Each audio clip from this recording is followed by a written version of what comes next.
All right, so before we get into this, make sure you do two things for me. First, go and give me a 5-star review on iTunes. Now, do it only if you mean it, but the reality is I know I'm delivering for you guys, so I would greatly appreciate it. Go and give me a 5-star review, and hey, you can even write a review. That'd be pretty cool too. Second, make sure you head over to the YouTube channel, youtube.com/JustinKohlb. Subscribe, because you'll be able to see me on YouTube.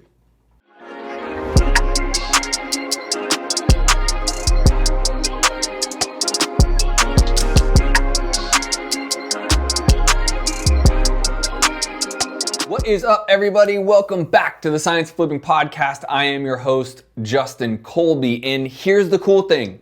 This is gonna be a 2-part episode, meaning once you finish this one, make sure to jump right over and get part 2, which will be coming out tomorrow. This is something that I actually think is super important because I have been doing this business for 14 years, vastly primarily, I've been flipping and wholesaling properties and wholetailing. And just recently, in the last year or so, I've been starting to buy and hold properties. And so this episode, we're gonna be talking about this concept about wholesaling your way to wealth and starting to actually accumulate wealth through rental properties. So that's what this will be about. If this is your first time to the podcast, welcome. This is all about the right tools, processes, procedures, and operations to run a successful real estate business. I've been doing this now for 14 years and I've done over 1,800 flips, and I'm actively buying rentals, as many as I can get each and every month. And so I want you guys to understand my business model and how you can implement it for your business model, no matter what city or state that you're actually in. And if you are listening to this on iTunes right this moment, understand one thing. I actually record this on video as well, and you can go check it out on youtube.com/JustinKolbe, and you will see all of my podcasts right there on a playlist. You can just simply subscribe and hit the notification button. It'll notify you when these podcast episodes are launched on YouTube as well, and then you'll get to see me. Right? And so if you're actually watching this, you see me already, but if you're listening to this on Spotify or iTunes or otherwise, why not check it out? You can see all the funny things I do with my hands and the funny facial expressions I make. Why not come check it out on youtube.com/JustinKolbe, and they will be under the playlist, The Science of Flipping podcast. All right, so now that that is all out of the way, let's talk about this idea of wholesaling your way to wealth, or even flipping your way to wealth if you are someone who does more fix and flips. The reality is wholesaling and fix and flipping brings in a ton of cash. It's almost like an ATM is how I actually look at it, where if you just consistently are wholesaling and flipping, you can make a whole lot of cash, but then what? The reality is I know this to be true, and I've coached thousands of students at this point. If you have any interest in coaching, go to thescienceofflipping.com and go fill out a quick, simple, easy form at thescienceofflipping.com to see if you would like me to coach you. With that said, I know almost everybody get into the wholesaling or flipping game so they can ultimately build wealth through rentals.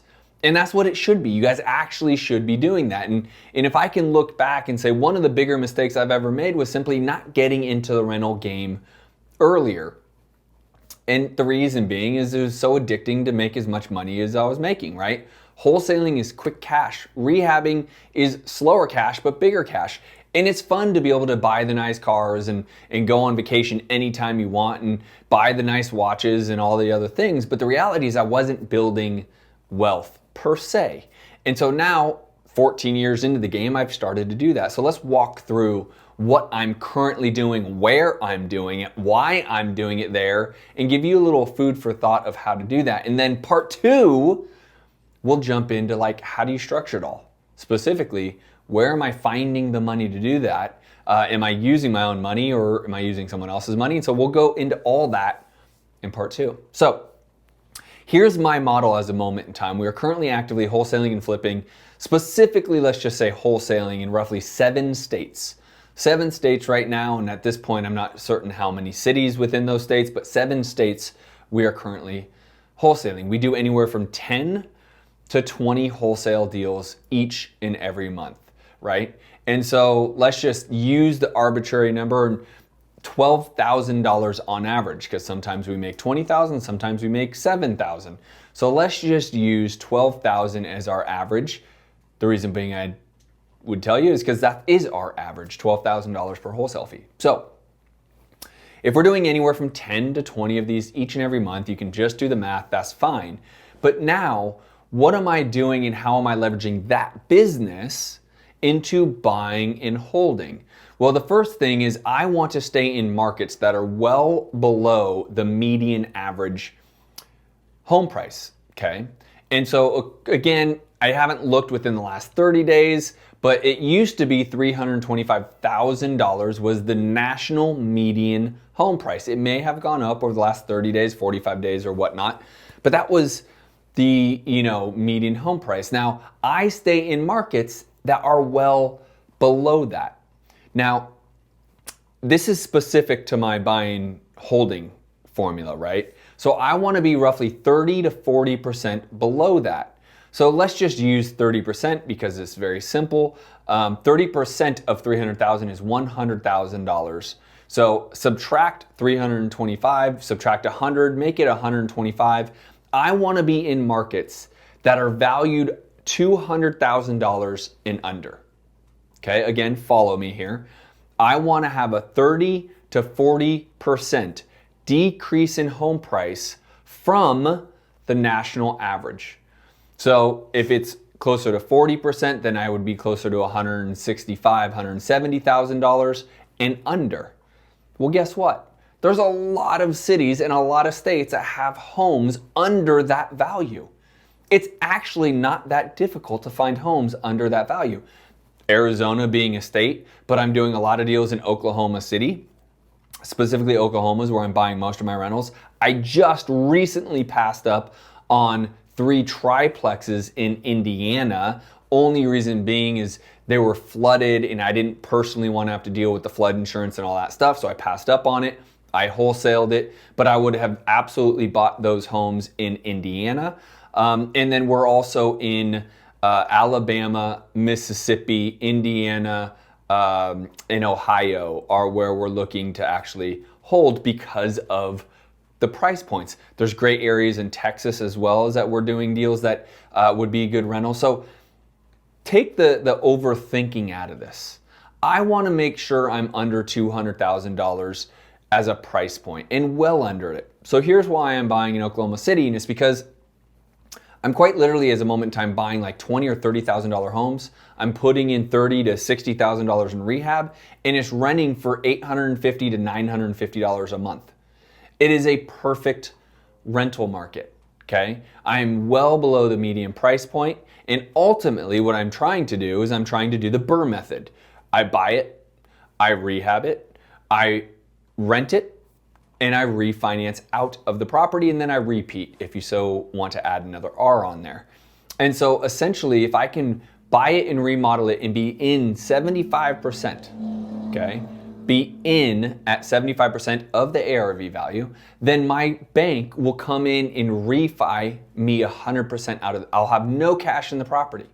Now, have we hit it exactly on the mark where I have zero cash in? No. Each property so far, I've had to leave a little bit of cash. Like this last one we just refied, I had to leave $6,000 in the property. But relative to making $450 a month net after taxes, after vacancies, after all costs net in my pocket, that's a heck of a return, right?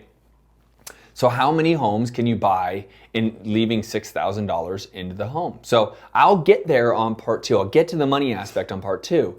But what I'm really trying to show you is you can quite literally do this everywhere as long as you start with the wholesaling flipping model first. You see, I market in all of these states. I'm spending marketing dollars doing that. Now, if I don't like it, if it's not a property I would be interested in holding, for example, there are homes that I come across in Ohio and in Oklahoma City and other states that like the price point just isn't quite there, meaning I would have to buy it at $130,000. I'd still have to put $40,000 into it. It rents for about $1,500, $1,600, but then the end value isn't there for me to get all my money out, right? So those properties aren't ideal. Obviously, I would have to come out more capital, and again, we'll get there in episode 2. So for me, I'd rather just wholesale that off for $12,000 and move on to the next deal. So I'm actively trying to buy as many as I can. However, not every property I come across fits the formula, which is, again, I want to be all in, purchase price and rehab, 75% of ARV, and then essentially I want 1% rents, meaning if I'm all in at 150, or if the home values for 150, I want to make sure I'm earning $1,500 a month. That's essentially my breakdown, which is very simple in many, many states. Now, if you're in San Francisco or if you're in higher price point areas, it could be very difficult for sure. But that's why you need to look at other markets to be in. You can do a wholesaling and flipping business virtually. I'm actively doing it virtually. Yes, I'm still in Phoenix. Phoenix will always be my hub. We're still doing deals here in Phoenix. Every day we're bringing in anywhere from 5 to 15 new leads here in Phoenix. And if a good rental comes up, then I will go ahead and go for it. But in higher price point areas, you might have to flip the script. You might have to get to a point of, buying a property for more of an Airbnb model. And then that way, you can make the good returns. It's just a different model. That's not what I'm doing yet. However, because we're still active in Phoenix and we do come across properties that would be good Airbnbs in Tempe or in Scottsdale, it might be something I look into here very shortly. But ultimately, that's the breakdown. Stay in markets that you can see are under 30 to 40% of national median value. Make sure you're buying it and repairing it at 75% of ARV, and make sure you have a 1% rent ratio, meaning if you're in for 150, if that's the value of the home, you want to make sure you're making $1,500 a month rent. That is the model you can implement right now to make sure that it is a good working model for you. The last piece before we go to this next episode, which will be about the money, the last piece I would tell you is we're holding our rental properties under our own management until we have 10 properties that we can put together for property management. At that point, then we will outsource it. Otherwise, we are keeping the properties in-house for management. So all of that, finding a tenant, sifting through tenants, writing the leases, all of that actually is within our hands. And so once we get 10, we'll outsource that to a property management company. All right, guys, I hope this episode was good for you guys. Again, if you are listening to this, this is probably the moment. You can go to youtube.com/Justin Colby. Subscribe to my channel first, and then make sure you turn on the notifications so that you can actually be notified when I'm dropping another podcast episode. And as a matter of fact, I dropped 3 normal YouTube videos on my channel as well, along with these podcasts. I'm putting in the work for you guys. And make sure any and all videos you watch, make sure you like it. Give me some feedback. I'd appreciate that. With that all being said, I look forward to seeing and hearing you guys and talking to you guys on the next podcast episode, which will be a continuation of this, part 2 of how to run the rental BRRRR method and what I'm doing and how you could probably implement almost immediately. Talk to you guys then. Peace.